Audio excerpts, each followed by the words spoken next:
Welcome, everyone. Thank you so much, Dr. Hussein, Nadia, for coming back and giving another talk. We're really looking forward to it. Tonight's presentation is The Spirit of the Age, Abdul, Bahad, Khalil Gibran, and Greenwich Village. Just a brief introduction for a speaker. Dr. Hussein Nadia was born and raised in Nairobi, Iran. He is the sixth generation Baha'i, his ancestors figuring among the first in Nairobi to accept the Babi and later Baha'i faith. Hussein immigrated to the United States as a young man of 17 and has been a resident of New York City for all of his adult life.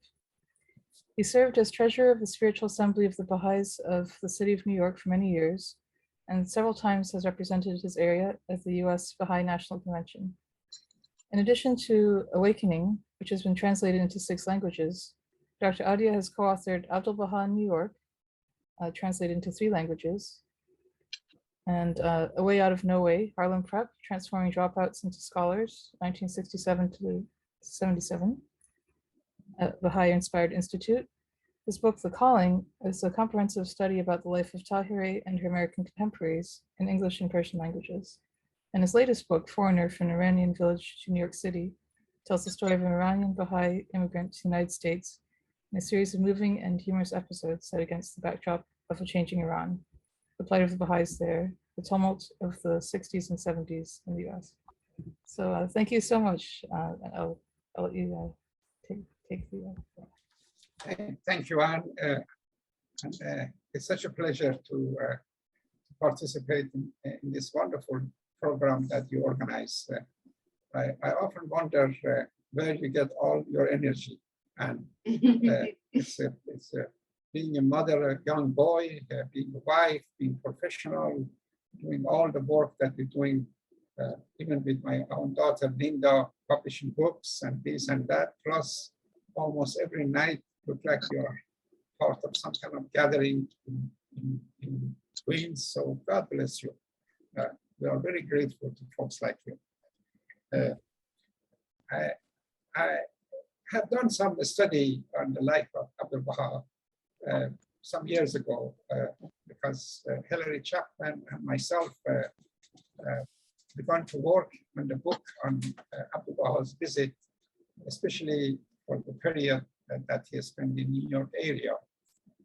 So the book was published in honor of his 100 years anniversary of his visit to New York. But then at that time, I was not, I did not quite go in detail on the relation between Abdul Baha and Khanil Gabran, because there was so much material to cover about Abdul Baha himself, places he was, talks he gave, and interviews he participated. But then later on, especially this year, that is a commemoration of the 100 years anniversary of his ascension, I did more research and digging, and I came across this amazing amount of information and materials about Khanil Gabran and his relation to Abdul Baha and his relation to Baha'i community. Abdul Baha, when he was in America, he met many people, lots of important people. And it's amazing, even that's surprising, how this man who was in exile for 4 years, he looked so Eastern, he dressed like somebody from that part of the world, which was not quite welcome in America. How was it arranged that he had meeting and interview and presentation in some major churches and synagogue and mosque and Teddy Roosevelt and Admiral Perry and Tom Edison and on and on. But then I realized that his meeting with this big shot was very casual. There was a social gathering that Abdul Baha was present, or there was an interview that was arranged. But the meeting between Abdul Baha and Khanil Gabran goes much deeper and much more profound than these others that I made a reference to. And this is how the thing started. We don't have that many folks tonight from New York. Your folks are from all over the world. It's amazing. I'm so glad to meet all of you. Those who are in New York, they know that there is a small area in downtown Manhattan, which is one of the boroughs of New York City. It's referred to as Greenwich Village. And by luck, I also live in this area for a while, for time being. And historically, this area has attracted some of the leading poets, politicians, writers, painters, and all that. Mark Twain, his apartment was very close to here on 11th Street or 12th Street. Then we had Mrs. Roosevelt, the wife of Franklin Roosevelt, was living around here. Teddy Roosevelt had his home here, the President of the United States. Tom Edison has his office not far from here. Thomas Paine, the famous revolutionary who wrote the book Common Sense, was living in the village. Trotsky, the Russian revolutionary figure, had his office on the Astor Place on 8th Street for a short time. On and on. Oh, and then who else? Tesla was around here. So it's very interesting how this particular small village, a small area, has attracted so many figures and so many brain power. So one of those persons who was living in this neighborhood was an accomplished painter by the name Julia Thompson. Julia Thompson was a painter. He was has her work is displayed in the White House because she has painted the wife of the president. She studied painting in Paris, and her life story is quite exciting, and you should read more about Julia Thompson. Tonight, we don't have really much time to talk about her. She, from very young age, I think she lost her father, and she was forced to do painting and working in order to support herself and her family.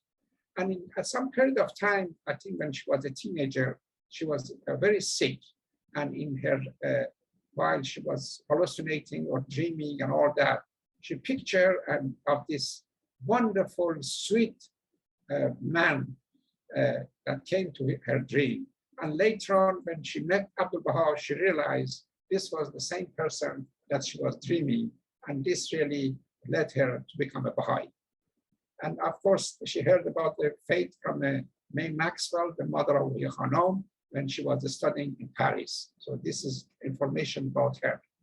So she Greenwich Village, and she got herself an apartment on 10th Street between 5th Avenue and 6th Avenue, which actually is only a block or two from the Baha'i Center, the New York Baha'i Community headquarters.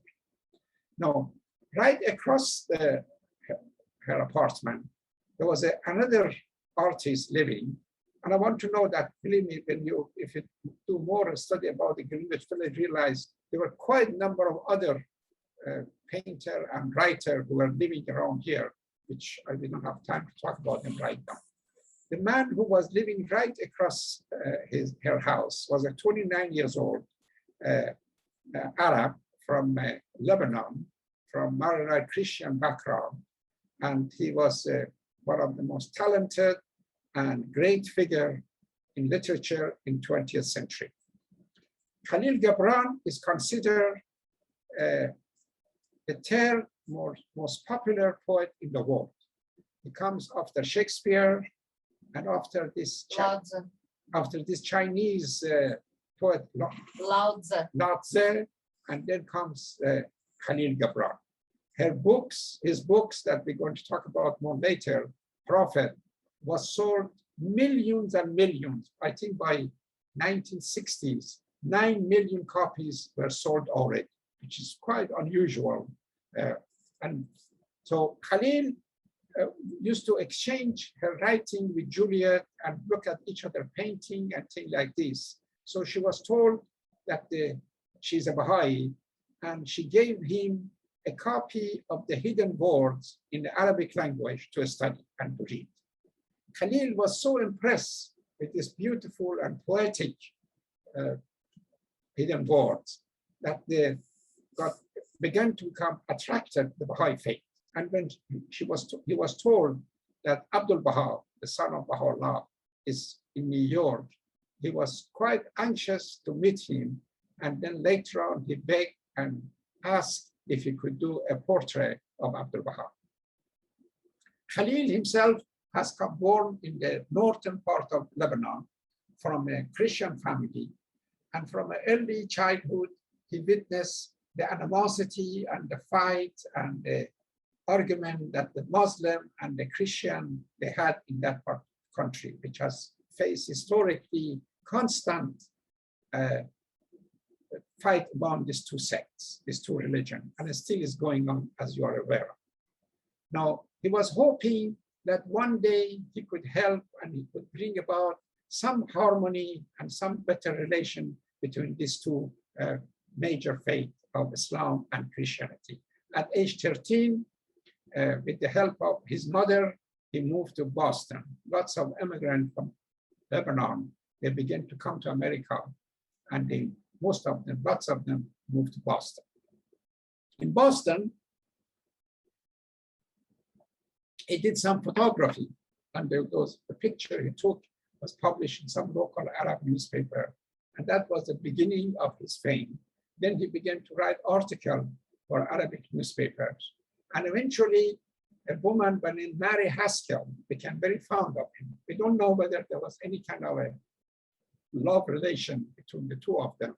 There are some stories that they have secretly married, but we have no evidence of that. Mary Haskell was the headmistress of a famous private school. It seemed that she was quite wealthy, and she was really supporting Khalil throughout his early days. Even she helped him to go to Paris and study under Rodin and do some sculpting and things like this. After that, when he came back from Boston, he moved to New York and he stayed on the 10th Street. He met Abdul Baha and he fell in love with Abdul Baha. And he kept saying that in Abdul Baha, he see a reciprocal of the Holy Spirit. In Abdul Baha, he see the beauty of the Syria. In Abdul Baha, he see and many other adjectives that he used when he's describing Abdul Baha. He was in love with this father figure because, you know, he was 29 years old. And at that time, I think Abdul Baha was 68, I think. Yeah, sure, he was 68. And the meeting was arranged for Khalil to do a painting of Abdul Baha's portrait of Abdul Baha. I think it was on April 19 that Abdul Baha went to his studio, and 3 sessions he had to sit for him, and about 20-25 people were witnessing while he was doing the work. And those who were present and others who have seen it, they testify that this is perhaps the best picture or portrait of Abdul Baha that has been produced. It really shows the soul and the spirit of Abdul Baha in his face and in his eyes. And original, I think, is in Haifa, and some copies, original copies, are also in the hands of private people. He would often attend different sessions that Abdul Baha would give a talk, and then Abdul Baha goes to Haifa, and I just mentioned a couple of other. The relation between Khalil and Baha'i community continued. In 1919, all this thing I was just talking about was in 1912. In 1919, we have some document and some newspaper article. It shows that there's a church in New York of St. Mark's of Bowery, which is on, I think, 10th, 11th Street and 3rd Avenue. This church been around since the Dutch time, 1620s, 15th, 14th century. And at Baha'is, I think, had the office there, and they had lots of meetings there. In the 1919 gathering in that church, the Tablet of Divine Plan was read, and Khanil Gabran was one of the speakers in that gathering. We have document of that. The other occasion that we know about, and it's in the newspaper, was in 1927. I think. 1928, Khalil released his book called Jesus, Son of Man. And this gathering, I think, was in the honor of releasing this book and also talking about Abdul Baha. This book, Khalil has told Julia Thompson, was really his inspirational source was Abdul Baha. Some Baha'is believe that really Abdul Baha was also a source of the book Prophet, but there's doubt about that. I will talk about that in a second. But in the other book, Jesus, Son of Man, definitely we know that Khalil has said that he was, Abdul Baha was really the imaginary figure in the book. And he was also hoping to write another book that would focus on Abdul Baha completely. They said in that particular meeting in 1928, I think it was, they began to show that short movie of Abdul Baha. Some of you may have seen it. There was a short movie was made of Abdul Baha in Brooklyn when he was here. Khalil got so agitated and so sad that he began to sob and cry. And as he was talking loud and saying that how much he loves Abdul Baha, he ran out of the meeting. So this continued, this relation of Khanil Gabran and Abdul Baha and Baha'i faith continued for another couple of years. And I think it was in 1931 that unfortunately he died from cancer. Khanil Gabran was an addict, unfortunately. He was drinking heavily, he was smoking heavily, and he drinking a great deal of coffee. So eventually, I think his liver gave up on him and he died. That's rather quite young, but he was in early 40s when he died. His famous book, as most of you probably know, is the book called Prophet, which is an interesting story, is a story of Al-Mustafa, who is on exile for 12 years, islander, and he comes on the boat and he met a large number of people and people begin to ask him questions and he answered. The question deal with love, with marriage, with the nature, with the crime and punishment, with the whole variety of the subject. And he has mentioned that he began to write the book around 1912, which is funny, that is around same time that he met Abdul Baha. But then he finished it and was published in 1923. And as I mentioned, the book has become one of the most popular books published in the English language.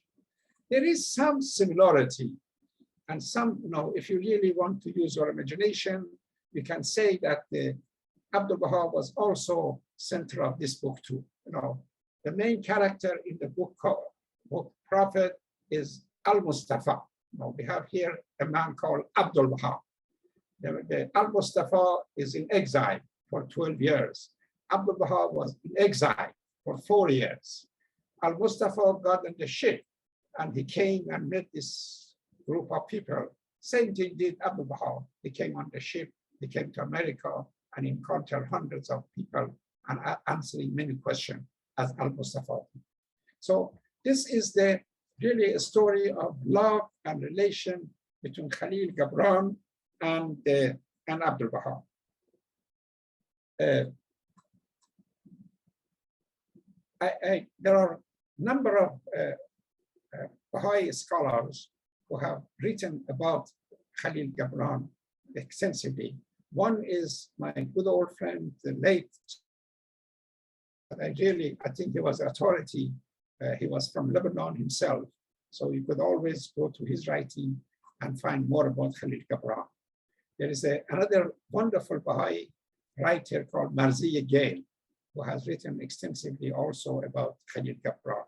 And then we have the diary of Julia Thompson, when she talks about Khanil Gabran and Abdul Baha and the whole story of visit of Abdul Baha to America.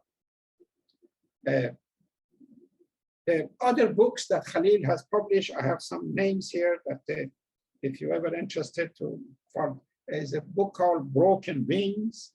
There is a book he wrote called Madman. There is a book called Forerunner.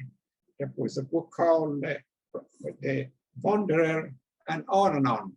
This one was amazing that what he produced, and his painting and his photography and his writing was a genius.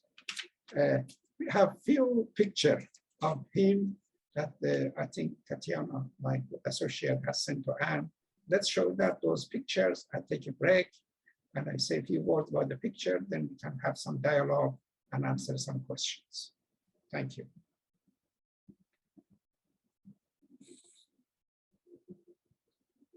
Speaking of Julia Thompson also has done it. Okay, very good. This is the painting of the Khanil Gabran of Abdul Bahad, and it's quite magnificent. Number of people who have seen this, and they said that this is really quite interesting how much it resembles Abdul Bahad. And I tell you, somebody told me in Tatiana, I think, I read someplace that why we have so many pictures of Abdul Bahad, and we hardly have any picture of Baha'u'llah. We don't have that many pictures of Shoghi Effendi. They said when Abdul Bahad was in New York, a newspaper have sent a photographer at the New York Herald Tribune to take some picture of Abdul Bahad. Abdul Bahad would not let him, not accept, not want him to take any picture, because taking picture in the Eastern world is not really very popular and very becoming. The idea is that taking picture is your own picture, or allowing somebody to take your picture, it shows some vanity. Also, they said every time somebody take a picture of you and do a painting of you, it will take a piece of your soul from you. That's why you don't see in the Persian and Arab artistic world, you don't see any development of painting. Instead, you see concentration on writing, poetry, calligraphy, and things like this. That's I thought I mentioned that. Anyway, this photographer approached Abdul Bahad, one takes his picture, Abdul Bahad said, no, no, no. But then photographer told Abdul Bahad through a translator, I'm sure, that if I don't take your picture and I go back to the office, I would get fired because they sent me to do this. So most likely Abdul Bahad felt sorry for him and allow him to take his picture. And what happened is that at the in a way.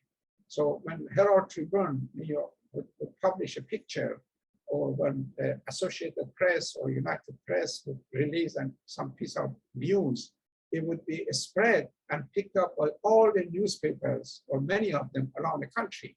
So that's why we have so many pictures of Abdul Bahad all over the place, because this was also the background. So, okay, next picture. This is our good friend Julia Thompson, and I think that's the portrait of the wife of the President of the United States, which I don't remember his name. That painting is in the White House. Next. This is the house of Julia Thompson. It's a beautiful house. I often pass by that house. I remember so clearly in late 60s or mid 70s, this friend of mine who was in real estate told me that this house is available for sale for $250,000, which of course was lots of money in the 60s and 70s. Now this house is more than 15 to $20 million. And so Tiana said 11 million, but I read some places 15 to $20 million. It's a beautiful house, the townhouse. Next. Right across is an old picture of the apartment building, which was right across the Julia Thompson. Khanil Gabran lived in that building.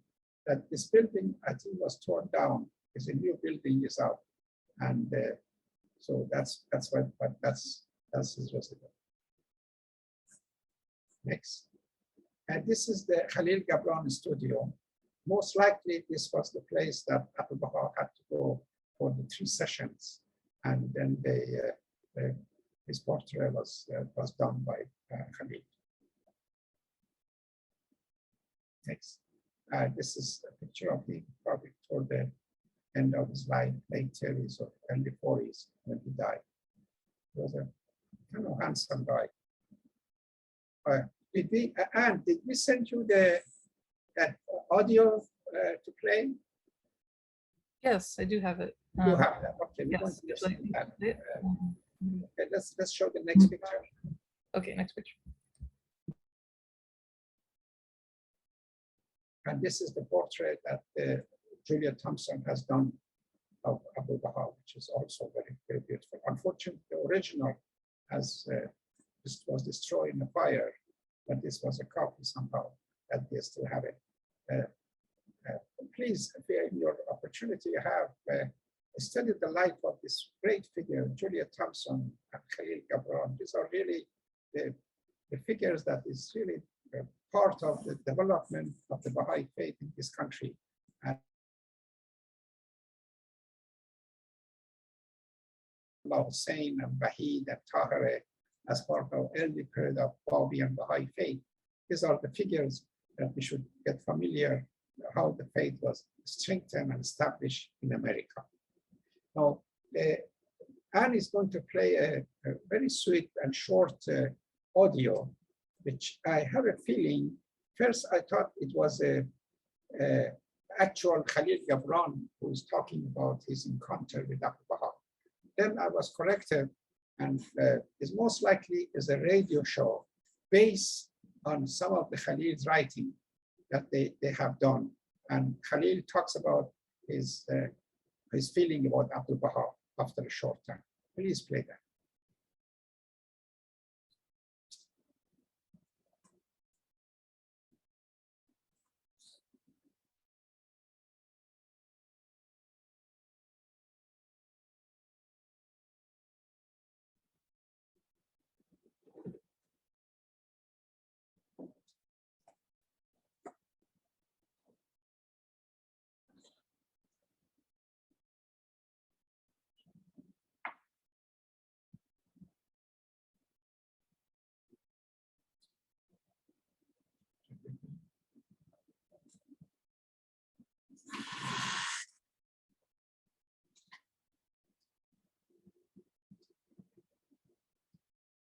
And we don't hear anything.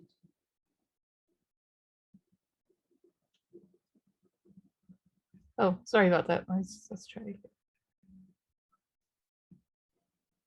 I'll just share from my computer. A Lebanese writer by the name of Amin Rehani. He was one of the early advocates for Arab nationalism. There was still no unified Arab state in the Middle East, and resentment was growing over the Ottomans' control of the region.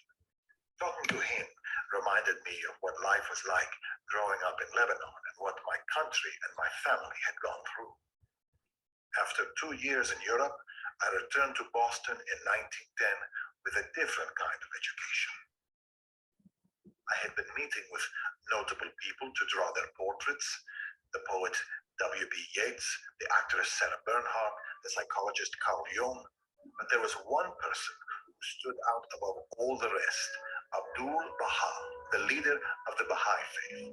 He had spent years in exile, and now in his late 60s, he was touring the West to spread the ideas of his faith, the idea that all humanity is united and all religions have value. Now, these are ideas that I had held since my childhood, but when I expressed them, they seemed like a rebellion against the corrupt and oppressive powers back home in Lebanon.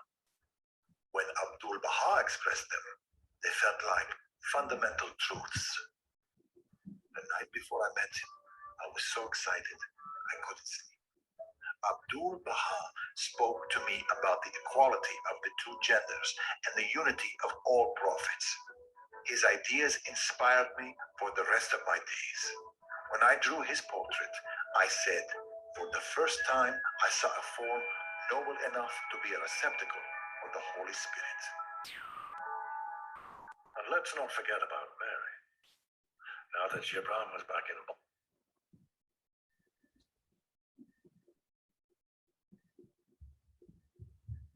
Thank you.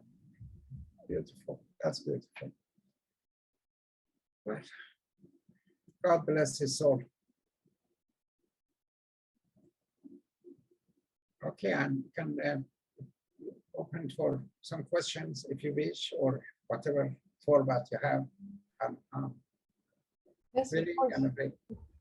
Um, if anyone would like to ask a question, please just unmute yourself. If you don't want your video shared, please leave your video off, and, for the recording. But otherwise, or you can ask in the chat if you're not comfortable.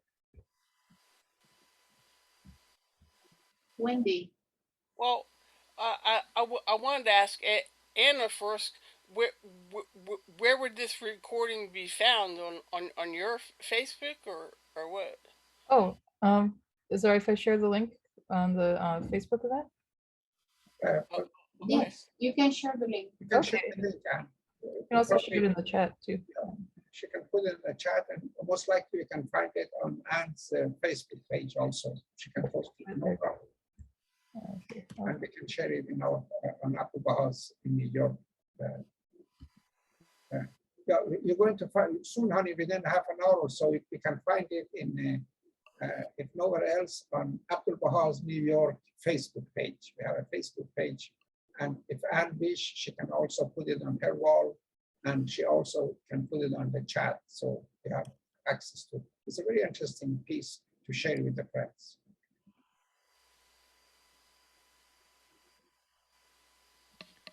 Okay, we have another question in the chat. Actually, two.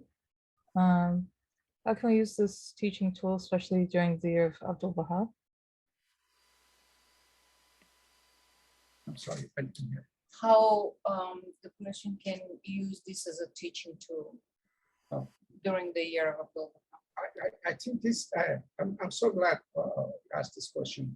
I've been telling friends in most of my Zoom presentation or talks I'm giving is that try to, for the next few months, in the memory of Abdul Baha, try to immerse yourself in his writing, in his talks, in his biography, in his traveling. There's a wealth of knowledge there that you're going to discover. At this point, they say that there is 18,000 tablets and letters of Abdul Baha. Just very recently, they published is a new collection of the prayer by him, also available. I heard the story, speaking of Abdul Baha's talks and lectures, that the Shoghi Effendi invited the hand of a cause, Mr. Olinga, to come to Haifa, and he asked him to stay there for almost a month. And every day he would spend a couple of hours with him, and they would go over the Abdul Baha's talk, and he would ask him to practice the way Abdul Baha give talk, and the way he start his presentation, the way he face the audience, the way he conclude his talks and things like this. So if Shoghi Effendi and Olinga are so interested in Abdul Baha's talk, I think we should also be excited about it and read about it. This is one thing we can do. And also because we are commemoration is coming up in a few months, in your community or as an individual, try to do something that would bring his names up. For example, I know Baha'is in New York, they are organizing a tour of the places that Abdul Baha has been, 4 or 5 major places. They're going to talk about the location, they talk about his visit to that spot, they're going to read his talk, they're going to pray. So in different community, you can do different things, or on your own, at least read his talk and talk about him to your friend and things like this. So that's my humble suggestion. And I think pieces like this is available, and there are lots of website and Facebook pages and YouTube pieces available about Abdul Baha and his contribution and his services. There is a Facebook page, Abdul Baha in New York, which regularly brings different topics in relation to Abdul Baha and Baha'i teachings. And personally, the relationship between Abdul Baha and Khanil Gabran is such a unique and very interesting for many people who are familiar with Khanil Gabran. So I personally would buy a copy of the Prophet or the Jesus, the Son of Man, and give it to people with this short explanation, who he portrayed, who was the inspiration behind these books. Thank you. Okay, and what was the next question in the chat? The next question is, could you please expand on whether the book The Prophet was about Abdul Baha or not? Thank you. I would not go around and talk. They say that the book Prophet was inspired by Abdul Baha per se.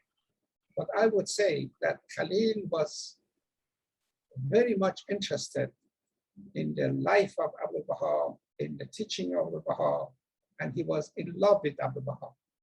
And intuitively, I feel like he was inspired by some of those aspects of his life.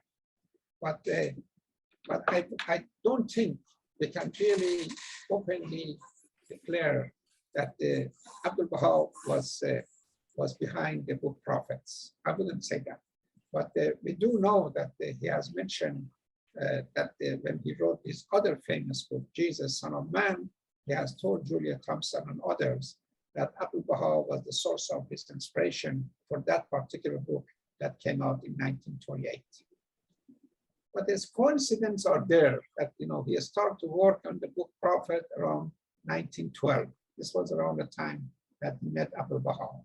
And I think I made some references to the kind of subject that Abdul Baha dealt with in many of his lectures and talk, or the kind of subject that Al-Mustafa would answer about unity of mankind, about love, about the station of the prophets, about marriage, about the death. This was also some of the theme that Abdul Baha often bring up in his presentation and his talk in different places.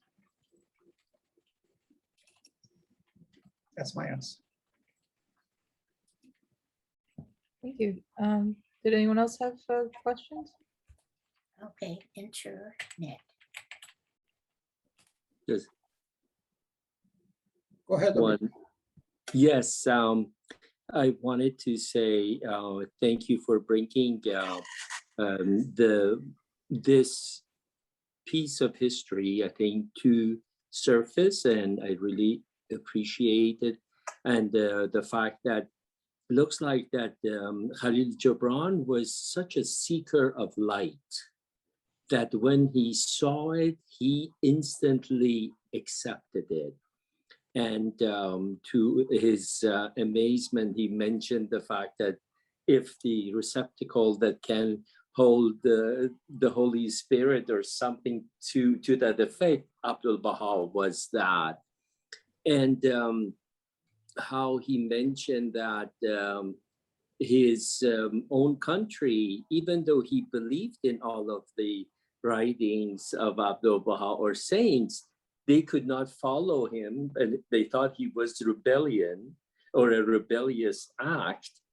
And yet he became an ardent promoter of those ideas very adamantly in his books. So I think to have seen Abdul Baha, he now is able to communicate to so many without them putting up any shield that, oh, okay, this is religious, but they actually, he is reducing blindness and increasing understanding on the parts of so many millions that have received it. So what an incredible person. As others will get to read his writings, they will also be illumined with some of that teaching. So thank you for bringing him into the focus. Just to add also, in terms of biographical sketches of his life, his body was, after he died, was transferred to his village in Lebanon, and he was buried there. And according to his will, all the profits and all the money that would be collected from his book would go toward the welfare of his town. And this has been going on since then.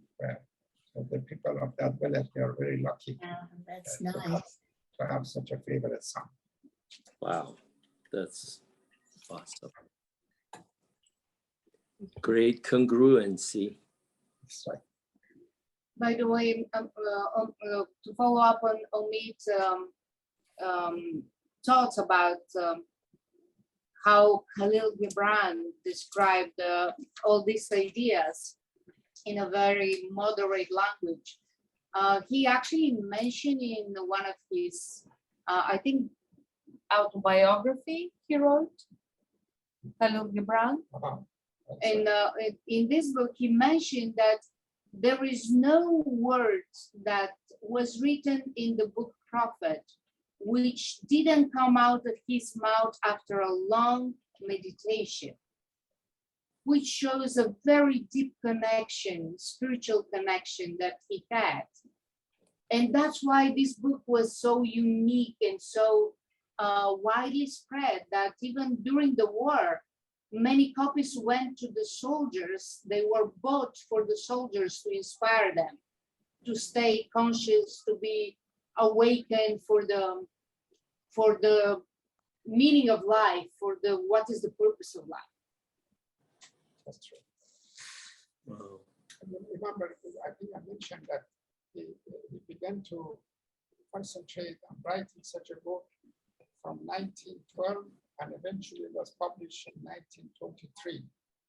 And there are stories that often, there's one somewhere I read that he spent months on the shore of somewhere by the river or ocean in Massachusetts, and he would contemplate and he would meditate and he would prepare his ideas for the book.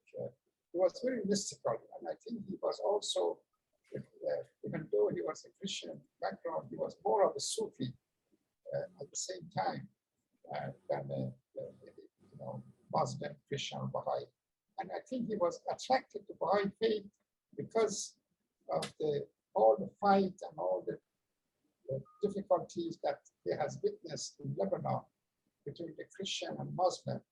And he thought that this new faith, the Baha'i faith, is really the answer to some of this friction and these difficulties.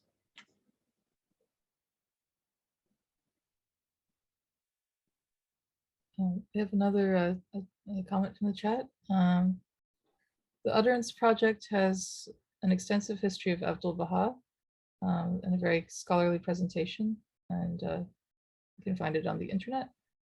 And then there's a link to, it looks like, an email address for the, so it's the utteranceproject.com. I'm very impressed with the Utterance Project, by the way. It's for somebody who wants to have a general information about Abdul Baha's life from beginning until his ascension. That's a very good place to go. It gives a detail of the time and the place and his talks and his traveling. It's like living it. And also one that just, I think, came out just a while ago, my cousin Shaheen Sopani, along with a few others, have put it together. It's called 239days.com. Oh yeah, that's another Yes. very good. Now, that's another one.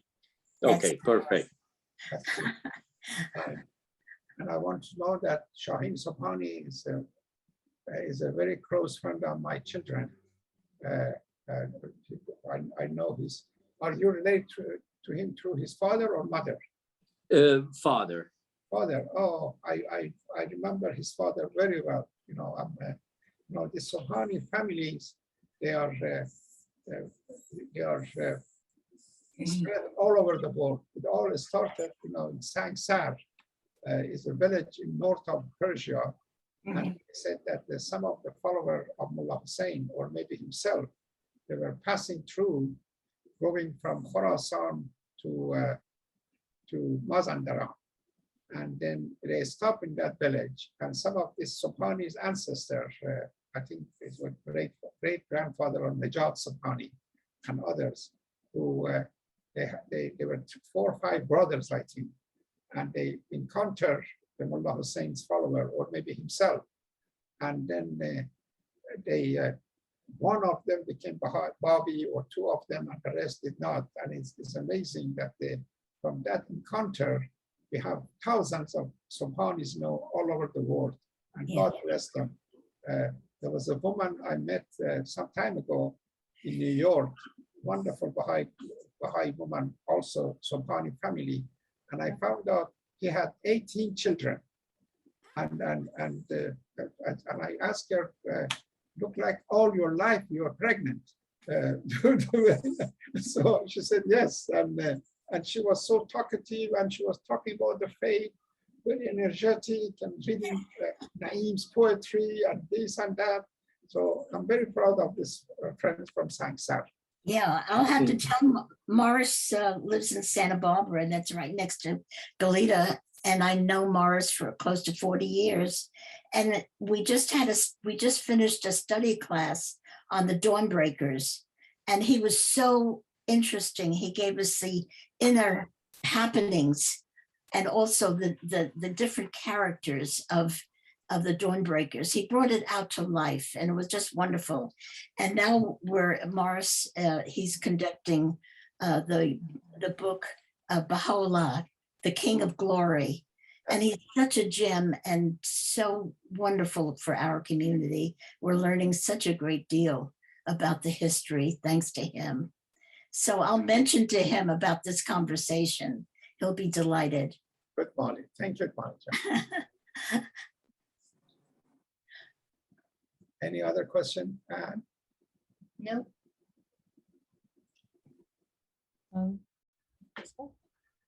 Did anyone else have a question?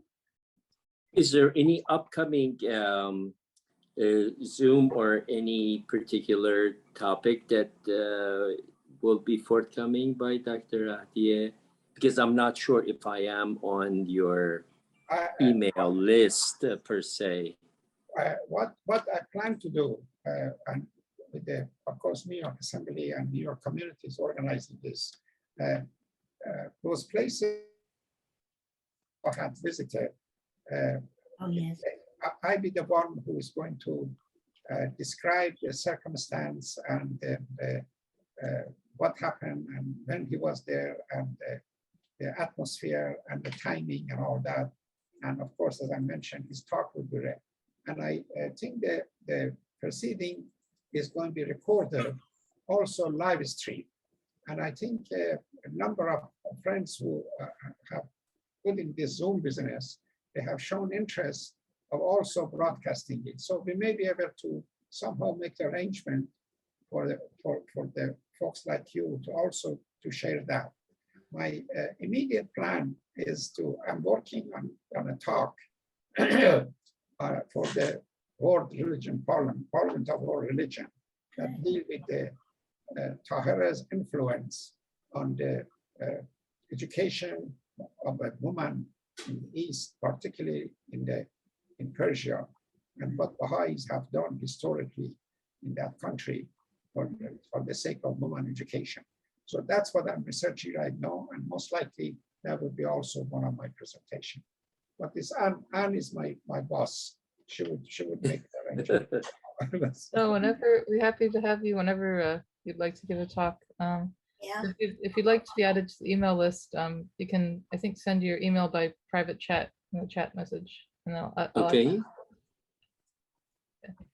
we also have a Facebook page. It's a private group, but you can ask to join, and be happy to add you. I was on the 75th anniversary of Abdul Bahad.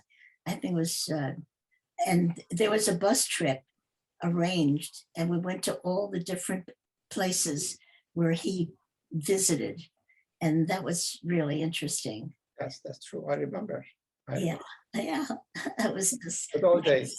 70s, the old days. You and Yes. I, from the old days. No, Say, that's true. I remember the good old times.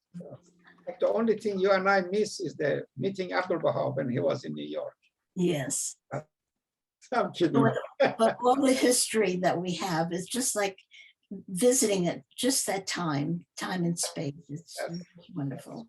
That's wonderful. And we learned so much about Abdul Bahad. Yeah. Abdul Bahad, and now I often wonder and not wonder. Now I begin to realize why one of his title is Sirullah al-Azam, Mystery of God. Mhm. It's unbelievable that these days, I think I mentioned this before, we have a Baha'i administration, we have House of Justice, we have NSA, we have consular, this and that, and they all handling the affair of the Baha'i faith. Now remember, 100 years ago, there was only one man, maybe with few assistants, a couple of handlers, who handled all this work. Mm. Still the challenges, the difficulties, the problems, and martyrdom and killing of the Baha'is were all there. So Abdul Baha himself, with the limited resources and limited assistance, was able to maintain the sanity and retain the beauty of this faith. I think we should learn more about this man. Yes. This mystery of God. Friends, thank you so much for all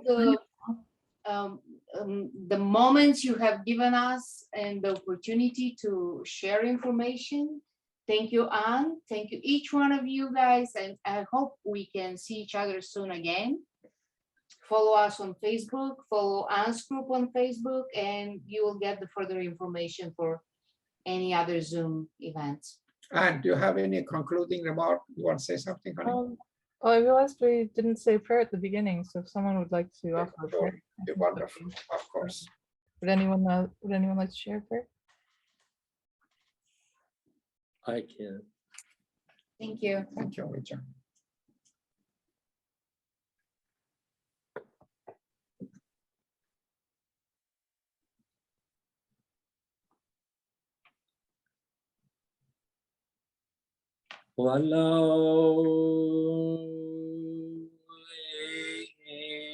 ای طالب ملکوت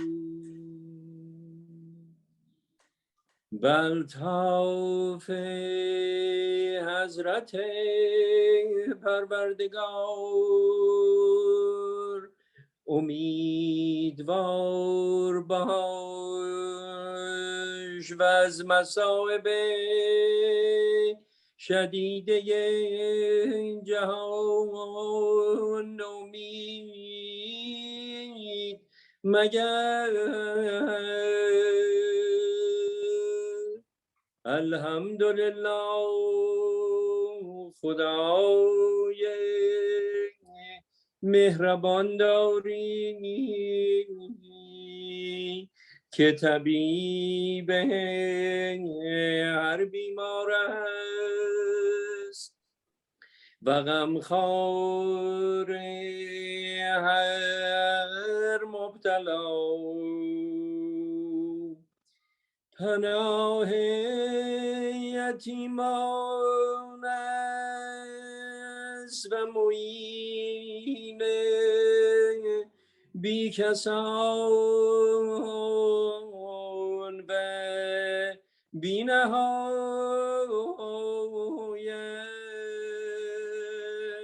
مهربان اگر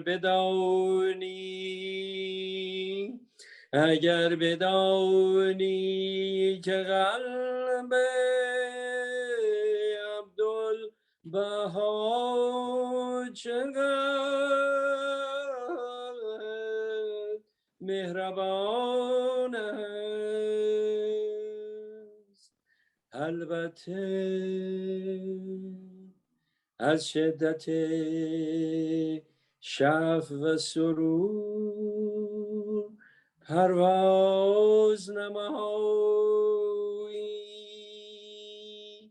و فریاد و توبا به اوج آسمان رسانی والبها علی عبدالبها عباس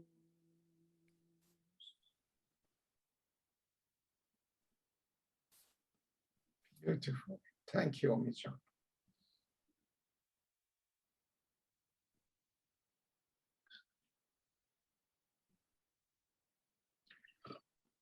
Thank you. Thank you. Thank you, everyone. Thank you so much. Aloha. Aloha. Thank you. Allah, thank you. Bye-bye. See you Bye-bye. next time. Aloha. Yeah, aloha. Thank you very, very much. This was wonderful.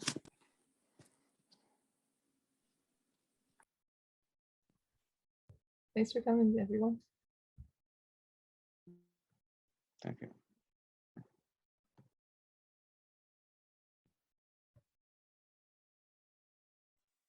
Aloha. Bye.